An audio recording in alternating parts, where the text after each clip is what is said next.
Hello everyone, welcome to ज्ञान IQ। आप सभी का बहुत बहुत स्वागत है ज्ञान IQ में। और आज हम पेडागोजी एक्सपर्ट सीरीज जो है आपकी उसका नेक्स्ट लेवल स्टार्ट करेंगे। मतलब कि जो मैं आपको करा रही थी अभी तक लर्निंग टॉपिक में आपको करा रही थी, तो लास्ट वीडियो में जो है मैंने आपको लर्निंग के बारे में बताया था कि लर्निंग जो है वो क्या होती है, उसके क्या फीचर्स होते हैं, तो वो सब मैंने आपको एक्सप्लेन किया था लास्ट वीडियो में। आज हम फर्स्ट अप्रोच ऑफ लर्निंग के बारे में देखेंगे कि पहली अप्रोच जो है यानी कि बिहेवियरिस्टिक अप्रोच क्या है लर्निंग की, और साथ ही साथ इसका पहला जो क्लासिकल कंडीशनिंग है उसके बारे में बात करेंगे। देखिए, बिहेवियरिज्म में अपने आप में ही बहुत सारी चीजें हैं। क्लासिकल कंडीशनिंग है, ऑपरेंट कंडीशनिंग है, और भी सारी चीजें हैं, बिहेवियर मॉडिफिकेशन टेक्निक्स हैं, तो उन सबको हम डिस्कस करेंगे। लेकिन पहले हम देखेंगे कि क्लासिकल कंडीशनिंग क्या होती है, साथ ही साथ जो व्यवहारवादी उपागम है वो क्या कहता है लर्निंग के बारे में। तो इन दो चीजों का आज हम देखेंगे। आई होप कि आपको वीडियो पसंद आएगी, और जो भी चैनल से नए जुड़े हैं प्लीज सब्सक्राइब द चैनल। और आप देख सकते हैं बहुत सारी प्लेलिस्ट है चैनल में। एक EVS की प्लेलिस्ट चल रही है आपकी जो ऑलमोस्ट आई थिंक 60% कंप्लीट हो चुकी है, उसको मैं कंप्लीट कराऊंगी। ठीक है, तो ये EVS का सिलेबस आपको कंप्लीट हो जाएगा अगर आप यूट्यूब चैनल पर देखेंगे, और फ्री ऑफ कॉस्ट है, तो कोई आपको पैसा पे नहीं करना है। आप डायरेक्ट EVS की प्लेलिस्ट कीजिए, मतलब खोलिए और उसमें से वीडियो देखना स्टार्ट कीजिए, अपने नोट्स बनाइए, आपका काम बन जाएगा। चलिए तो स्टार्ट करते हैं आज की वीडियो। तो सबसे पहले हम जानेंगे बिहेवियरिस्टिक जो अप्रोच है लर्निंग की वो कहती क्या है, यानी कि अधिगम का जो व्यवहारवादी दृष्टिकोण है वो क्या कहता है। हिंदी मीडियम वाले स्टूडेंट्स जरा ध्यान दीजिए। देखिए, जो भी टर्मिनोलॉजीज में यूज करती हूँ इंग्लिश में वो बेसिकली आपको समझनी पड़ेगी, क्योंकि आप KVS में जॉब करने जाएंगे तो KVS में जो है आपको थोड़ी इंग्लिश तो आनी ही चाहिए, है ना, बाइलिंगुअल होना जरूरी है। तो यहाँ पे मैंने हालांकि हर चीज की हिंदी लिखी हुई है, लेकिन थोड़ा बहुत अगर आपको किसी भी शब्द पर कोई दिक्कत होती है तो उसे प्लीज थोड़ा सर्च करें और ढूंढ कर उसको समझ लें कि वो शब्द क्या था। मतलब मैं मेरी जो लैंग्वेज है वो इस तरह की है कि क्योंकि इंग्लिश में पढ़ा हुआ है तो इंग्लिश में जो है टर्म्स मुंह से वही निकलती हैं। तो सॉरी फॉर दिस, लेकिन आपको थोड़ा सा एफर्ट यहाँ पे करना होगा। और साथ ही साथ आप भी कोशिश कीजिए कि आप उन वर्ड्स को ग्रास्प कर पाए कि हाँ भाई इंग्लिश में इस चीज को क्या बोलते हैं, क्योंकि कई बच्चे मुझे लिखते हैं कि प्योर हिंदी में पढ़ाई, ये पॉसिबल नहीं हो सकता। तो चलिए सबसे पहले बात करेंगे अधिगम का व्यवहारवादी दृष्टिकोण है, इसकी कुछ मेन चीजों को समझते हैं। देखिए, हम सबको पता है एक टैबुला रासा टर्म जो है ये DSSB के पेपर में जब आया था बहुत पॉपुलर हो गई थी कि टैबुला रासा होता क्या है। जॉन लॉक है एक, वो पॉलिटिकल थॉट्स के लिए भी जाने जाते हैं। जॉन लॉक ने पहले एक टर्म का यूज किया था, टैबुला रासा। टैबुला रासा का मतलब कि जो बच्चा होता है, अभी जो भी इंसान होता है, इंडिविजुअल होता है, उसका जो दिमाग है वो एक तरह से ब्लैंक स्लेट है। उसके ऊपर आप चाहे कुछ भी लिख सकते हैं। कहते हैं ना चिकना घड़ा है, मतलब जो मिट्टी है आपके पास और आप उसे जिस भी शेप का घड़ा बनाएंगे वो बन जाएगा। या फिर टैबुला रासा का पर्टिकुलर मीनिंग होता है ब्लैंक स्लेट, यानी कि बच्चे का दिमाग एक तरह से ब्लैंक स्लेट है, उसके अंदर कुछ भी नहीं है, ना वो सोचता है ना वो ज्यादा समझता है। आप जिस तरह का व्यवहार उससे करवाना चाहेंगे वो करेगा। बस आपको कुछ चीजें देनी है, आपको रिवॉर्ड देना है, आपको स्टिमुलस प्रोवाइड करना है ना, आपको पनिशमेंट देनी है। जो भी चीजें हैं बाहर से हम जो भी स्टिमुलस या उद्दीपक लाएंगे उसमें वो रिस्पॉन्स करेगा, ये कहना था उनका। तो कहने का मतलब है इसी एक टर्म से जो है आप कह सकते हैं पूरा बिहेवियरिज्म आप समझ सकते हैं। तो ये एक लर्नर को यानी कि एक इंडिविजुअल को पैसिव मानते हैं, मतलब निष्क्रिय मानते हैं कि वो अपने आप में कोई एफर्ट्स नहीं करता है लर्निंग के लिए, बल्कि उसको कुछ भी बाहर के एनवायरनमेंट से सिखाया जा सकता है ना। और उसका जो बिहेवियर होगा उसको आप ऑब्जर्व भी कर सकते हैं, यानी कि आप उसका निरीक्षण कर सकते हैं, पहचान सकते हैं कि वो किस तरह का बिहेवियर कर रहा है और अब हमें किस तरह से उसको मॉडिफाई करना है। तो टैबुला रासा टर्म तो हमने समझ ली। अब जो बिहेवियरिस्टिक व्यू पर्टिकुलरली अगर हम एजुकेशनल साइकोलॉजी के पर्सपेक्टिव से देखें तो JB वॉटसन जो है उनको बिहेवियरिज्म का फादर बोला जाता है, यानी कि फादर ऑफ बिहेवियरिज्म कौन है? JB Watson.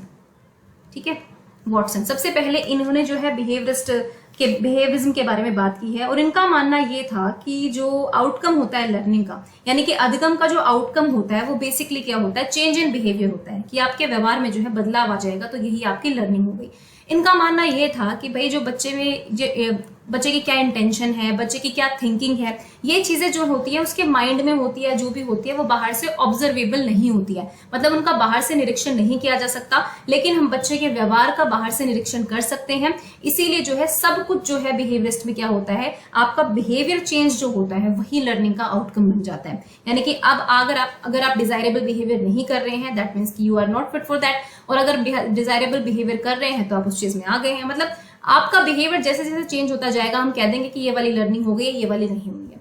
ये बेसिकली इनकी बात थी। ठीक है, so the objective study of behaviour animal and human being both. इन लोगों ने क्या किया है कि एनिमल्स पर बहुत स्टडीज की हैं। ऑब्वियसली ह्यूमंस को ट्रायल के लिए लेना इतना आसान नहीं है, तो एनिमल्स पे बहुत स्टडीज की गई हैं, डॉग पे की गई है, पिजन पे की गई है, बहुत सारे कैट पे की गई है। इन एनिमल्स को लिया गया और इनके ऊपर बिहेवियर की स्टडी की गई और उसके आधार पे जो है इसको भी जनरलाइज किया गया ह्यूमन बींग्स के ऊपर। सारे ह्यूमन बींग्स के ऊपर नहीं किया गया, ऐसा नहीं कह सकते हैं, एक लिमिटेड पॉपुलेशन पर किया जाता है, बट स्टडीज एनिमल्स पर ज्यादा की गई हैं, क्योंकि आप एक ह्यूमन बींग को पिंजरे में कैद नहीं कर सकते, ये सारी चीजें नहीं कर सकते। हाँ, आप एक बच्चे के साथ कुछ एक्सपेरिमेंट्स कर सकते हो, लेकिन वो भी एक लिमिटेड वे में। They believe that one unit of knowledge gets associated with a new unit of knowledge by virtue of similarity, contrast, contiguity. कहने का मतलब ये है कि एक यूनिट जो है दूसरे यूनिट के साथ जुड़ती कैसे है, किस आधार पर जुड़ती है, उसमें समानता क्या है, उन दोनों में अलग अलग चीजें क्या है ना, वो किस कंटेक्स्ट में यूज हो रही हैं, इस सब चीजों से वो दो चीजें जो है आपस में जुड़ती चली जाती। मेन फोकस जो था वो एनवायरमेंट के ऊपर था, ठीक है, एनवायरमेंट के ऊपर कि बाहर का एनवायरमेंट जो है उसका एम्फेसिस कितना होता है किसी भी बच्चे पर। और कंडीशनिंग को हम हिंदी में बोलेंगे अनुबंधन। तो अनुबंधन जो है वो एक तरह से व्यवहार की पूरी समझ की जो है कुंजी कह लीजिए, यानी कि conditioning is the key to the understanding of behaviour. मतलब जो भी बिहेवियर है उसको समझने के लिए आप कंडीशनिंग कर सकते हैं बच्चे की। हम कहते हैं ना कंडीशनिंग इतनी ज्यादा हो जाती है, कई बार हम सोशलाइजेशन वर्ड यूज करते हैं कि समाजीकरण हो गया है, ये यूज करेंगे कि भाई हाँ कंडीशनिंग इतनी ज्यादा हो जाती है किसी बच्चे की, वो एक पर्टिकुलर बिहेवियर को सीख जाता है। ओके, अब इसमें बहुत सारी चीजें हैं। एक एसआर थ्योरी है, फिर रीइंफोर्समेंट की थ्योरी है जो ऑपरेंट कंडीशनिंग में है, स्टिमुलस रिस्पांस की थ्योरी है जो आपकी यहाँ पर है, ट्रायल एंड एरर है, थॉर्नडाइक का है, ट्रायल एंड एरर भी है। वो पर्टिकुलरली बिहेवियरिज्म का पार्ट नहीं है, लेकिन वो भी एक इस तरह का चीज है, इसमें ट्रायल और एरर, बार बार प्रैक्टिस और वो सब चीजें हैं। तो ये सारी चीजें जो है बिहेवियरिस्ट जो है इन लोगों ने अपनी अपनी थ्योरीज के थ्रू जो है इन चीजों को समझाया है कि किस तरह से हम किसी के बिहेवियर में बदलाव ला सकते हैं। तो आज हम जो बात करेंगे, हम सबसे पहले बात करेंगे क्लासिकल कंडीशनिंग की, यानी कि शास्त्रीय अनुबंधन की, जो कि दिया था आपका पैवलोव ने। अब पैवलोव की बात, हालांकि ये चीज थ्योरीज आपने पढ़ी होंगी, काफी अच्छे से पढ़ी होंगी, नो डाउट, लेकिन बच्चों की अभी स्टार्टिंग है या जो कुछ और थोड़ा डीप में पढ़ना चाहते हैं, इनको रिवाइज करना चाहते हैं, उनके लिए वीडियो बहुत ज्यादा हेल्पफुल है। तो सबसे पहले हम बात करते हैं क्लासिकल कंडीशनिंग की। तो शास्त्रीय अनुबंधन होता क्या है, इसको समझने की जरूरत। देखिए, सबसे पहला क्लासिकल कंडीशन का फोकस क्या है, ये कहते हैं कि जो लर्निंग है, जब हम अपने कह सकते हैं, हम जब अपने शरीर की तरफ ध्यान देते हैं ना, एक तो चीज होती है कि हम बाहर से दिखा देंगे अपने कुछ इमोशंस को, है ना, लेकिन कुछ ऐसे इमोशंस होते हैं जो अनैच्छिक होते हैं, जो हमारी इच्छा के अनुसार नहीं होते हैं, बल्कि वो अंदर से उनका कुछ ना कुछ साइकोलॉजिकल इवेंट्स चलती हैं, उस कारण वो इमोशंस आपको झलकते हैं। ठीक है, कौन कौन से इमोशंस होते हैं, जैसे डर है ना, मसल टेंशन है, सलाइवेशन है, स्वेटिंग है। आप गर्मी में काम कर रहे हैं, पसीना आ जाएगा, आप नहीं चाहते कि पसीना आए, लेकिन पसीना आएगा क्योंकि आप गर्मी में काम कर रहे हैं। और क्यों? क्योंकि गर्मी एक आपका एक्सटर्नल एनवायरनमेंट हो गया, यानी कि बाहरी रूप से एक एनवायरमेंटल चीज है जो इफेक्ट कर रही है आपकी बॉडी को। तो ये कहते हैं कि लर्निंग ऑफ इनवॉलंटरी इमोशनल और psychological responses such as fear, और ये जो है इन चीजों पर इनका फोकस था कि आप जो है जो इनवॉलंटरी इमोशंस होते हैं किसी भी इंसान के, यानी कि जो अनिच्छिक भावनात्मक या शारीरिक प्रतिक्रियाएं होती हैं, उनको हम किस तरह से लर्निंग में, उनको हम कैसे, उन चीजों के बेस पर हम कैसे लर्निंग करा सकते हैं, ये है। यानी कि किसी के डर को कैसे कंट्रोल किया जा सकता है, किसी के सलाइवेशन को कैसे कंट्रोल करना है, स्वेटिंग को, किन चीजों को कैसे कंट्रोल करना है। अब देखो, यहाँ पे एरिस्टोटल को याद करवाने की कोशिश करूंगी मैं आपको। अरस्तु का नाम आपने सुना होगा। उन्होंने 3 बहुत ही चीजों की नाम दी। उन्होंने कहा था कि हम किसी भी चीज को जब याद करते हैं तो हम 3 चीजों को ध्यान में रखते हैं। पहली चीज है सिमिलैरिटी, यानी कि अगर आपने एक चीज देखी, आपने एक बॉल देखी रेड कलर की, आपने एक पीले कलर की बॉल देखी, अब आपने एक और बॉल देखी जो थोड़ी सी खुरदुरी है, जो भी है, लेकिन आपने क्योंकि एक ऑलरेडी बॉल देखी हुई है तो आप सभी को पता है कि ये जितनी भी गोलाकार चीजें हैं ये बॉल जैसी दिख रही है ना, सिमिलैरिटी देखी आपने। तो अगर कोई भी चीज आपस में सिमिलर है तो हम उनको याद रखते हैं। सेकंड है डिफरेंसेस। अगर 2 चीजें आपने एक साथ देखी हैं जिनमें अंतर था और फिर अगेन आप दूसरी चीजें देखते हैं जिनमें फिर से अंतर है, तो वो जो है वो चीजें आपको एक साथ याद रहती हैं। सपोज मैंने कहा लंबा क्या होता है, ये लंबा है तो ये लंबा है तो ये छोटा है, ठीक है, ये मोटा है तो ये पतला है, मतलब इस तरह की चीजें। तो अगर आपको ऐसी चीजें याद कराई जाती हैं, 2 चीजें आपको ऐसे याद कराई जाती है, तो भी आपको ज्यादा याद रहती है। मतलब उनके डिफरेंसेस के साथ अगर आपको ये चीजें याद कराई जाती हैं तो भी आपको याद रहेगा। तो पहला हो गया कि आप सिमिलैरिटी दिखाई जाए तो आप याद रखते हैं। दूसरा है कि अगर आप डिफरेंस दिखाएंगे किसी में तो आपको याद रखते हैं। और थर्ड चीज है कंटिग्यूटी। कंटिन्यूटी का वैसे मतलब जो होता है वो होता है एक तरह से सानिध्य जो होते हैं। जब 2 चीजें एक साथ होती हैं तो एक दूसरे के साथ कह सकते हो कंटिन्यूअस हो जाती हैं, है ना। जब कोई भी 2 चीजें एक साथ हो रही होती हैं तो आप उनको याद करते हो। जैसे मान लो कि अगर आपके पास एक नॉर्मल सी चीज बताती हूँ मैं आपको। मान लीजिए आप किसी के घर गए हैं और आपको कप में चाय दी है किसी ने, है ना। कप में चाय के साथ साथ उन्होंने प्लेट भी रख दी थी। ऐसा नॉर्मली वैसा हम जैसे और मिडिल क्लास लोग होते हैं तो हम देखते हैं कि हम खाली कप में ट्रे में चाय पकड़ा देते हैं, लेकिन हर कप के साथ जब एक प्लेट होती है तो ना आपने देख लिया कि यहाँ पे कप और प्लेट साथ में आ रही है, तो आप कप के साथ उस प्लेट को भी याद रखोगे कि कप भी आया था तो प्लेट भी आया था, है ना। दो चीजें हुई आपके साथ तो आपने याद रखा उन चीजों को। तो यानी कि जब दो चीजें एक साथ होती हैं तो भी आपको याद रहती हैं। तो ये तीन चीजों के बारे में एरिस्टोटल ने बात की थी। जब हम क्लासिकल कंडीशनिंग की बात करते हैं तो इन्होंने तीसरी चीज है इसको बहुत इंपॉर्टेंट माना है, यानी कि कंटिग्यूटी। यानी कि दो चीजें, दो सेंसेशन जब एक साथ होती हैं तो उनमें इतनी सिमिलैरिटी देख लेता है कोई भी इंडिविजुअल कि वो उनको याद रखता है। और उसी बेस पे इनका एक्सपेरिमेंट है जो मैं आपको बताऊंगी, तो आपको याद आएगा कि कंटिग्यूटी मैंने क्यों बोला है। In classical conditioning the consequences of a behaviour carry no weight in the learning of that behaviour.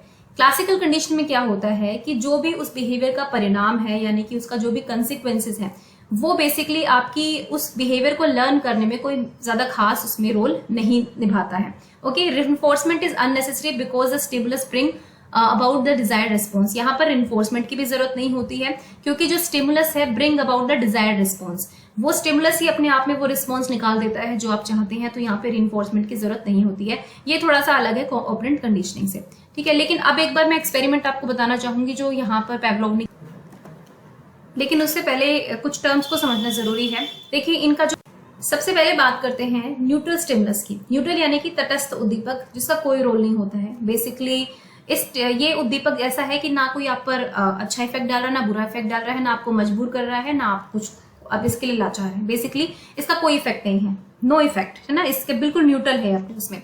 इससे ना आपको कोई मतलब कोई आपसे रिस्पॉन्स निकलवाने की कोशिश की जा रही है किसी कंडीशन में, तो उस कंडीशन में इस स्टिमुलस का कोई भी रोल नहीं होगा। फिर है यूएस एंड यूआर, इसको मैं यूएस और यूआर ही बोलूंगी, बार बार अनकंडीशनड स्टिमुलस बोलना बहुत भारी पड़ जाता है। So unconditioned stimulus and unconditioned response का मतलब ये है कि इनके लिए आपकी कोई भी कंडीशनिंग नहीं करी गई है, यानी कि आपका कोई भी अनुबंधन नहीं किया गया है इन रिस्पॉन्स को लेने के लिए और इन स्टिमुलस को प्रोवाइड करने के लिए।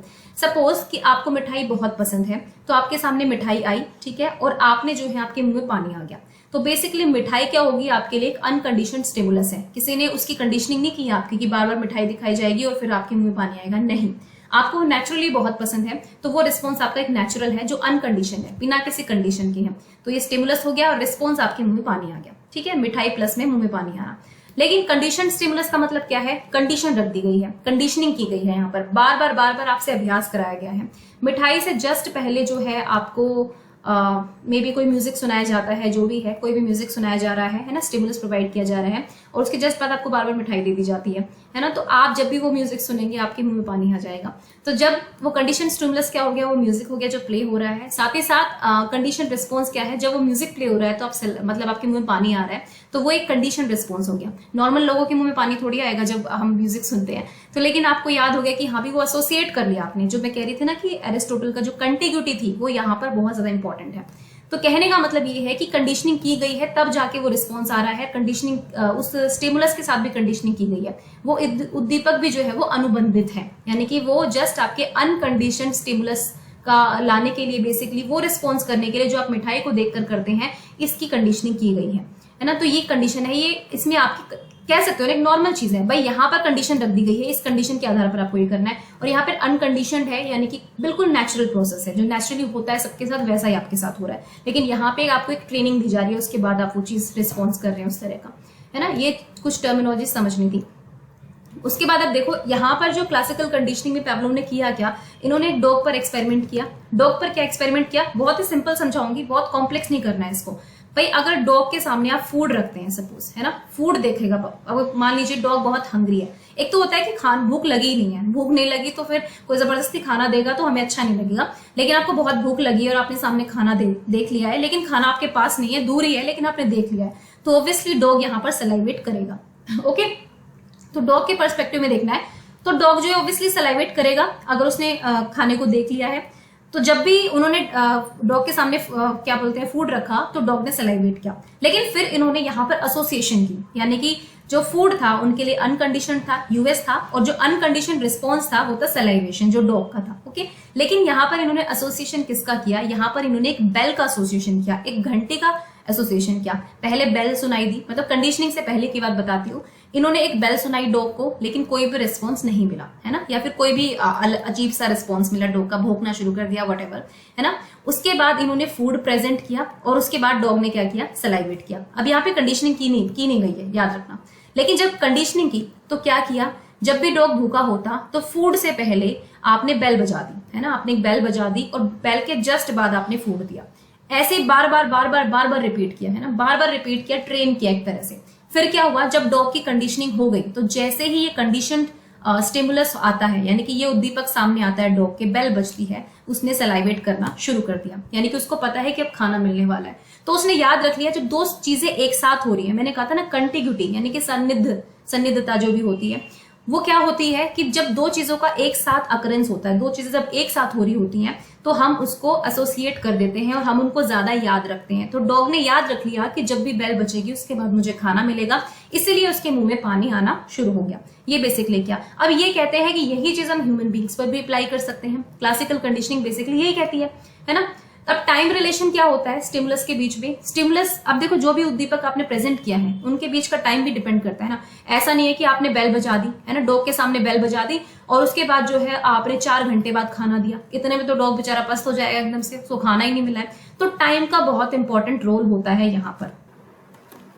तो टाइम के आधार पर यहाँ पर कंडीशनिंग जो है वो 4 तरह की हो सकती है, ठीक है। पहली कौन सी होती है, इसको हम बोलते हैं साइमल्टेनियस कंडीशनिंग, यानी कि समकालिक अनुबंधन। इसमें क्या होता है, when the CS and US are presented together, CS मतलब आपकी बेल, ठीक है, और एक आपका हो गया फूड, ओके। तो यानी कि बेल जैसे ही बजी प्लस में फूड एक फटाफट से उसके सामने ले आया, एक साथ ले आया उसको basically. when the CS and US are presented together, एक साथ प्रेजेंट कर दिया आपने, तो इसको हम बोलते हैं साइमल्टेनियस कंडीशनिंग। फिर आती है डिलेड कंडीशनिंग, यानी कि विलंबित अनुबंधन। ये क्या होता है, the onset of CS precedes the onset of US, यानी कि जो अनुबंधित उद्दीपक का प्रारंभ जो है अनानुबंधित उद्दीपक से पहले होता है। यानी कि बेल पहले बजा दी गई है आपकी और उसके बाद आपका फूड आ रहा है, ठीक है। ये आपका US है और ये आपका CS है, यानी कि CS जो है प्रीसीड कर रहा है, बेल पहले बज रही है और अनकंडीशनड स्टिमुलस जो है वो बाद में आ रहा है। The CS ends before the end of the US, ये जो CS है बेल है ये एंड हो जाती है, and before the end of US, जब आपका अनकंडीशनल स्टिमुलस आता है उससे पहले ये खत्म हो जाता है, तो इसको हम विलंबित बोलते हैं। मतलब थोड़ा टाइम लगता है इस फूड को आने में, लेकिन ये जो BCS बेल है इसके एंड होने से थोड़ी देर पहले खत्म हो जाता है, इसको बोलते हैं डिलेड कंडीशनिंग। उसके बाद है trace conditioning. What happens in trace conditioning, अवशेष अनुबंधन। The onset and end of CS precedes the onset of US with some time gap between the two. अब ये क्या होता है कि जो ये आपको CS रिप्रेजेंट किया जा सकता है, यानी कि कंडीशन स्टिमुलस, यानी कि बेल आपको रिप्रेजेंट कब की जाती है, मतलब इसको रिप्रेजेंट करना और साथ ही साथ इसको बंद करना। ये जो अनकंडीशन स्टिमुलस है, यानी कि जो खाना है उससे पहले ही कर दिया जाता है, कुछ टाइम गैप रखा जाता है दोनों के बीच में और उससे पहले इसको खत्म कर दिया जाता है, बेल बजाने को और उसको खत्म करने को। उसके बाद आती है बैकवर्ड कंडीशनिंग, पश्चिमगामी अनुबंधन, या US precedes onset of CS, यानी कि जो अनकंडीशन स्टिमुलस होता है वो पहले दे दिया जाता है, कि फूड पहले दे देना और बेल जो है वो आपकी बाद में बजना, ये वाली चीज हो गई, ये होगी बैकवर्ड कंडीशनिंग, ओके। अब ये बताने का मतलब इंपॉर्टेंस क्या है ये मैं आपको बताती हूँ। देखिए ये ऑब्जर्व किया गया है कि जो बैकवर्ड कंडीशनिंग होती है इसका इफेक्ट जो है बहुत ही कम है, बहुत रेयर है, मतलब इससे आप कंडीशनिंग नहीं कर पाएंगे डॉग की, ये कह सकते हैं। भाई बेल बाद में बचाने का क्या फायदा है, जब जो डॉग है उसको खाना मिल ही गया है, उसको फूड मिल गया, उसके बाद आप बेल बजाए चाहे घंटी बजाए चाहे कुछ भी करे, कोई फर्क थोड़ी पड़ेगा। तो ये आपकी बैकवर्ड कंडीशनिंग है, जो कि बिल्कुल भी आपके लिए अच्छी साबित नहीं होगी अगर आप किसी को कंडीशन कर रहे हैं। तो ये सबसे बेकार तरीका है। सबसे बेस्ट तरीका क्या बताया इन्होंने फिर कंडीशनिंग का, वो देखते हैं जरा सा एक बार। सबसे जो बेहतर तरीका है वो है डिलेड कंडीशनिंग में। डिलेड कंडीशनिंग में क्या होता है, बेसिकली सबसे ज्यादा इफेक्टिव बताया गया है इसको। अगर आपके सामने MCQ ये भी आ सकता है कि सबसे इफेक्टिव कंडीशनिंग कौन सी होती है। The onset of CS precedes the onset of US, ठीक है। कहने का मतलब है कि इसका जो CS का जो बेल है आपकी, मैं नॉर्मली आपको बेल बोलूंगी, बेल जो है वो जस्ट जो आपका फूड है उसे जस्ट पहले जो है रिप्रेजेंट की जाए, तो इसको हम क्या कहते हैं, डिलेड कंडीशनिंग बोलते हैं, विलंबित अनुबंधन, और ये सबसे बेस्ट होता है, सबसे इफेक्टिव होता है। साइमल्टेनियस और जो हमारा ट्रेस हो गया उसमें भी चीजें करवाई जा सकती हैं, लेकिन उसमें थोड़ा सा टाइम लगता है, ज्यादा ट्रेनिंग की जरूरत पड़ती है, लेकिन सबसे इफेक्टिव मेथड है आपका डिलेड कंडीशनिंग का, ओके। अब हम बात करते हैं टाइप ऑफ अनकंडीशनड स्टिमुलस, यानी कि जो आपके अनकंडीशनड स्टिमुलस होते हैं वो किस तरह के हो सकते हैं। देखो, अगर हम क्लासिकल कंडीशनिंग की बात करते हैं तो यहाँ पर जो है दो तरह के अनकंडीशनड स्टिमुलस की बात की गई है। एक होता है एपिटेटिव और एक होता है एवर्सिव, जिसको हिंदी में बोलते हैं प्रवर्त्यात्मक और विमुखी। ठीक है, एपिटेटिव का मतलब होता है प्रवर्त्यात्मक और एवर्सिव का मतलब होता है विमुखी, है ना। अब इनको देखना पड़ेगा थोड़ा सा कि इन दोनों में क्या डिफरेंस है और क्या इनका मतलब होता है। एपिटेटिव क्या होता है? Automatically elicits approach responses such as eating, drinking के सॉरी ये थोड़ा गलत नहीं, ठीक लिखा है। ओके, सो जो रिस्पॉन्स जो है वो आपके बेसिकली ऑटोमेटिकली होते हैं, ऑटोमेटिक होते हैं कि आपको भूख लगी है, आपको पानी पीना है ना, आप खा रहे हैं, आप पी रहे हैं, है ना, आप किसी को सहला रहे हैं, ये सब this responses give satisfaction and pleasure. तो इनसे आपको बेसिकली क्या मिलता है? सेटिस्फेक्शन मिलता है। अगर आपको बहुत ज्यादा भूख लगी है और खा लेते हैं आप खाना तो आपको सेटिस्फेक्शन मिलता है। अगर आपको प्यास लगी है, पानी पी लेते हैं तो आपको सेटिस्फेक्शन मिलता है। अगर डॉग के केस में आप डॉग को सहलाएंगे प्यार से तो उसको भी सेटिस्फेक्शन मिलता है, प्लेजर मिलता है उसको इससे। तो ये होते हैं एपिटेटिव, मतलब इन चीजों की आपको कहीं ना कहीं अंदर से भूख होती है और जब आपको ये चीजें मिल जाती हैं आप बहुत ही प्लेजरेबल और सेटिस्फाइड फील करते हैं। अब दूसरी की बात करते हैं, दूसरे हैं एवर्सिव अनकंडीशनड स्टिमुलस, जैसे कि नॉइज हो गया, बिटर टेस्ट हो गया, कड़वा, इलेक्ट्रिक शॉक हो गया, पेनफुल इंजेक्शंस हो गए। ये सारे क्या होते हैं? जो एवर्सिव अनकंडीशनड स्टिमुलस होते हैं ये बहुत ही पेनफुल होते हैं। अगर मान लीजिए आप ट्रैफिक में खड़े हुए हैं, वहां पे आपको बहुत ज्यादा शोर सुनाई दे रहा है हॉर्न्स का, है ना, आपको स्मेल भी गंदी आ रही है पेट्रोल की, डीजल की, तो ये आपके लिए बहुत पेनफुल है, हार्मफुल भी है। And elicit avoidance and escape responses, तो यहाँ पर जो आपका रिस्पॉन्स आएगा, अनकंडीशनड रिस्पॉन्स क्या आएगा कि आप भागना चाहेंगे उस सिचुएशन से। यहाँ पे उन सिचुएशंस को आप चाहेंगे कि वो आपके पास आ जाए, है ना, आप चाहोगे कि खाना आपके पास आ जाए क्योंकि भूख लगी है। लेकिन यहाँ पे आपको अगर शोर महसूस हो रहा है, इलेक्ट्रिक शॉक मिल रहा है, कुछ भी हो रहा है, तो आप उनसे दूर भागने की कोशिश करोगे। इसलिए इसके नाम में भी लिखा है अवर्सिव अनकंडीशनड स्टिमुलस। तो ये दो तरह के जो है अनकंडीशनड स्टिमुलस होते हैं। ओके, अब लास्ट में हम बात करेंगे कुछ इंपॉर्टेंट प्रोसेसेस के जो क्लासिकल कंडीशनिंग में बताए गए। सबसे पहले बात करेंगे जनरलाइजेशन की, यानी कि सामान्यकरण के प्रोसेस के बारे में। देखिए, जनरलाइज क्या होता है? आपने general to specific, specific to general, inductive reasoning और डिडक्टिव रीजनिंग सुनी होगी, लेकिन हम यहाँ पे किस चीज के बारे में बात कर रहे हैं ये आपको समझना जरूरी है। देखो, यहाँ पर मैंने आपको बताया कि वो एक्सपेरिमेंट किया था, उसी के आधार पर समझाने की कोशिश करूंगी। जनरलाइजेशन का प्रोसेस होता है कि जब आपने कोई एक चीज सीख ली है, आपके सामने एक स्टिमुलस प्रेजेंट है एक सिचुएशन में, जब आप एक दूसरे सिचुएशन में जाते हैं और आपको वहां पर सिमिलर तरह का एक स्टिमुलस मिल जाता है, वैसा ही जैसा आपको पहले दिखाया गया था, तो वही अगर सेम उद्दीपक, उस तरह का कुछ उद्दीपक आपको नजर आता है तो आप वहां पर भी वैसा ही रिस्पॉन्स करते हैं जैसा आपने पहले वाले के लिए किया था। तो यानी कि आपने एक सिचुएशन से दूसरे में इसको जनरलाइज कर दिया, आपने सामान्यकरण कर दिया है, आप पर्टिकुलर नहीं रहे। पर्टिकुलर मतलब क्या होता है कि आप एक ही सिचुएशन में किस तरह का बिहेवियर कर रहे हैं वो स्पेसिफिक हो जाता है, पर्टिकुलर हो जाता है। लेकिन जब उसी बिहेवियर को आप कई सिचुएशंस में यूज करना स्टार्ट कर देते हैं, सिमिलर सिचुएशंस में, तो वो जनरलाइजेशन होता है। एग्जांपल देती हूँ, मान लीजिए डॉग ने बेल की आवाज सुनी थी, है ना, और उसने सैलिवेट करा। अब वो बेल किस तरह की थी उसको डिस्क्रिमिनेट ना करने की बजाय, मान लीजिए अब उसने एक फोन की रिंग सुनाई दी डॉग को, या फिर स्कूल की घंटी सुनाई दी उसको, या फिर उसको डोर बेल सुनाई दी, जो भी बेल्स उसको सुनाई दी, साइकिल की घंटी सुनाई दी, और उसे सलाइवेट करना स्टार्ट कर दिया। यानी कि डॉग ने यहाँ पे जनरलाइज कर लिया कि भाई जैसे भी बेल बजेगी, जिस तरह की भी सिमिलैरिटी होगी इन सारी बेल्स में, तो मुझे खाना मिल जाएगा, है ना। उसने क्या किया कि इस बेल की आवाज को जनरलाइज कर दिया बाकी आवाजों से, बाकी जो घंटी है उनकी आवाजों से। तो this is the process of generalisation. या फिर एक और एग्जाम्पल देती हूँ आपको। एक बच्चा है, उसके सामने काला कोट पहनकर एक आदमी आया, है ना, काला कोट, बच्चे को काला कोट बहुत लंबा बड़ा अजीब सा लगा, डरावना लगा, छोटा बच्चा है, डर गया बहुत ज्यादा। अब उसने दूसरी जगह पे ऐसा सा ही कोट, किसी ने ग्रे कोट पहन लिया, किसी ने ब्राउन कोट पहन लिया, तो बच्चा उनको भी देखकर उसको वही मेमोरी याद आ रही है और वो डर जाता है उनसे भी। यानी कि बच्चे ने जनरलाइज कर दिया कि इस तरह के डार्क कलर के कोट पहनने वाले आदमी जो है वो अच्छे नहीं होते हैं, तो वो जनरलाइजेशन प्रोसेस हो गया, है ना। तो यही कहते हैं कि क्लासिकल कंडीशनिंग में जनरलाइजेशन प्रोसेस हो जाता है। अब उसके बाद कहते हैं डिस्क्रिमिनेशन की बात करते हैं। इसका ऑपोजिट कह लीजिए। एक तो जनरलाइजेशन कब होता है? जब दो चीजें सिमिलर होती हैं, दो स्टिमुलस आपको सिमिलर दिखाई दिए, दो उद्दीपक बिल्कुल एक जैसे थे तो आपने जनरलाइज कर दिया। लेकिन जब उन दोनों के अंदर डिफरेंसेस होंगे तो आप जनरलाइज करेंगे ही नहीं, है ना। जैसे मान लीजिए डॉग, चलो ये तो बेल की बात है, डॉग के एग्जाम्पल को छोड़ देते हैं क्योंकि डॉग का हमें नहीं पता वो सेम ही बेल पर सेम रिस्पॉन्स करेगा क्या नहीं। जब आप क्लासिकल कंडीशनिंग कर रहे होते हैं तो अगर हम दो चीजों के बीच डिफरेंस दिखाते हैं तो भी पॉसिबिलिटीज होती है कि वो जनरलाइजेशन प्रोसेस आगे नहीं बढ़ेगा। सपोज एक बच्चा है, उसने एक, वही मैं वो वाली बात करूंगी, उसने एक बिल्कुल बियर्ड मुस्टैचो वाला इंसान देखा है, दाढ़ी मूंछ वाला इंसान देखा है, उससे वो डर गया। लेकिन उसके साथ ही एक बिल्कुल क्लीन शेव आदमी उसके सामने आ जाता है, बच्चा उससे नहीं डर रहा है। तो उसको पता है कि दाढ़ी वाले इंसान से तो डरना है लेकिन इस वाले इंसान से नहीं डरना है, यानी कि दोनों में से डिफरेंशिएट कर लिया है। तो ये डिस्क्रिमिनेशन का प्रोसेस भी आ जाता है कई बार, जो आप क्लासिकल कंडीशनिंग में सीख जाते हैं। कई बार बच्चे अपने आप ही जनरलाइजेशन भी कर लेते हैं और डिस्क्रिमिनेशन भी कर लेते हैं। कई बार हम क्या करते हैं ना, इंटेंशनली सिखाते नहीं है कि आपको डिस्क्रिमिनेट करना है, आपको जनरलाइज करना है, लेकिन बच्चे जो है जनरलाइज भी कर लेते हैं और वो डिस्क्रिमिनेट भी कर लेते हैं चीजों को। तो डिस्क्रिमिनेशन एक ऐसा प्रोसेस है जहां पर एक स्टिमुलस में और दूसरे स्टिमुलस में ही आप डिफरेंशिएट कर लेते हैं, ओके, लेकिन उनके अंदर थोड़े से डिफरेंसेस होने चाहिए।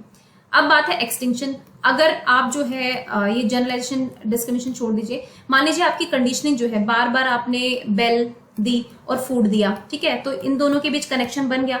लेकिन मान लीजिए आपने फिर धीरे धीरे जो है बेल को फिर से छोड़ दिया है, आप फूड दे रहे हैं ना, तो कुछ दिन तक तो ठीक है, डॉग बेल के उस पर सलाइवेट करेगा, लेकिन धीरे धीरे मान लीजिए आपने बेल को गायब भी कर दिया, अब जस्ट आप फूड ही प्रोवाइड कर रहे हैं उसको, तो एक टाइम ऐसा आएगा कि जो डॉग है वो बेल की आवाज पे सलाइवेट करना बंद कर देगा, यानी कि उस चीज पे वो बिल्कुल ही रिस्पॉन्स करना बंद कर देगा। तो वो एक्सटेंशन आप कह सकते हैं कि उस चीज का एक्सटेंशन हो चुका है, एक्सटिंक्शन हो चुका है। लेकिन इस एक्सटिंक्शन से स्पॉन्टेनियस रिकवरी भी हो सकती है, पुनः प्राप्ति भी हो सकती है, लेकिन ये डिपेंड करता है कि वो एक्सटिंक्शन कितने टाइम का है ना। रिकवरी जो स्पॉन्टेनियस रिकवरी क्या होती है कि मतलब एकदम से आप 2-3 बार आपने वो बेल की साउंड सुनाई, एक अचानक से बहुत दिन बाद उस डॉग ने फिर से वो बेल सुनी और उसको कुछ ना कुछ स्ट्राइक करा और एकदम से इसकी स्पॉन्टेनियस रिकवरी हो सकती है।